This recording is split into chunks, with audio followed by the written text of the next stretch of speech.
శుభోదయం. Global బెతేనియా Calvary ministry తరపున ఈ వారం యొక్క చివరి దినంలో మరొకసారి మీ అందరితో కూడా కలుసుకుని దేవుని యొక్క పరిశుద్ధమైన మాటలు ధ్యానించుటకును దేవుడు నాకు ఇచ్చిన మధురమైనటువంటి అవకాశాన్ని బట్టి దేవునికి ప్రత్యేకమైన వందనాలు తెలియచేస్తూ ఉంటున్నాను. ఈరోజు కూడా పరిశుద్ధమైన వేద గ్రంథంలో నుండి మరొక చక్కటి మాటను చదువుకుందాం. యెషయా గ్రంథము 64వ అధ్యాయము 6వ వచనాన్ని నేను చదువుతున్నాను. దయచేసి గమనించండి. యెషయా గ్రంథము 64వ అధ్యాయము 6వ వచనము. మేమందరము అపవిత్రుల వంటి వారమైతిమి, మా నీతి క్రియలన్నీ మురికి గుడ్డ వలె నాయను, మేమందరము ఆకువలే వాడిపోతిమి. గాలివాన కొట్టుకొని పోవునట్లుగా మా దోషములు మమ్మును కొట్టుకొని పోయెను. దేవునికి స్తోత్రం. మనము ఈ లోకరీతిగా ఎంత నీతిమంతులుగా జీవించినా కూడా మన నీతి దేవుని ముందు మురికి గుడ్డల వలె కనబడుతున్నాయి. కాబట్టి మన మంచి కార్యాలు, దాన ధర్మాలు దేవుని యొక్క నీతిని నెరవేర్చలేవని మనం గుర్తుపెట్టుకోవాలి. దేవుని మూలంగా మనకు జ్ఞానము, నీతి, పరిశుద్ధత, విమోచన ఇవన్నీ కూడా క్రీస్తు ద్వారా మనకు అనుమతించబడ్డాయి.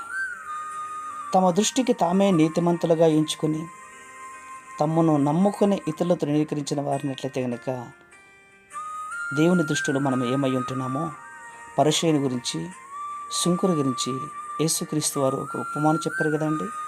అవును, పరిసయ్యుడు తన మంచితనమును పొగుడుకుంటూ తన భక్తి ఆచారాలను చెప్పుకుంటూ పక్కన ఉన్నటువంటి సుంకరుతో పోల్చుకొని నేను ఎంతో నీతిమంతుడని తృప్తి పొందుకున్నాడు.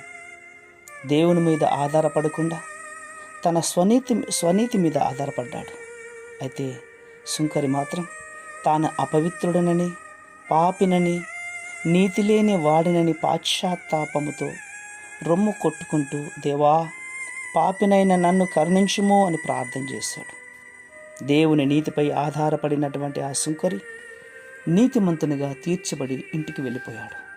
ప్రియులారా, మనమెంత అపవిత్రమైనా కూడా, నీతి లేని వారమైనను మన నిజ స్థితిని గ్రహించుకుంటే మన ప్రభు అయిన యేసుక్రీస్తు వారి యొక్క రక్తం మనల్ని కడిగి పరిశుద్ధపరిచి నీతిమంతులుగా తీర్చబడుతుంది.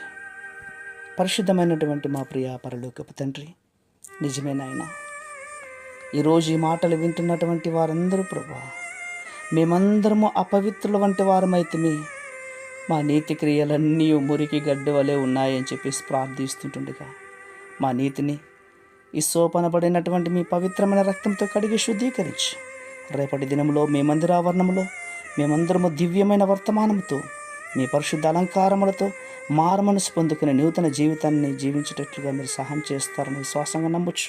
చిన్న ప్రార్థనను మా రక్షకుని యేసయ్య బట్టి అడిగి వేడుకను పొందుతున్నాం మా తండ్రి. ఆమేన్, ఆమేన్, ఆమేన్.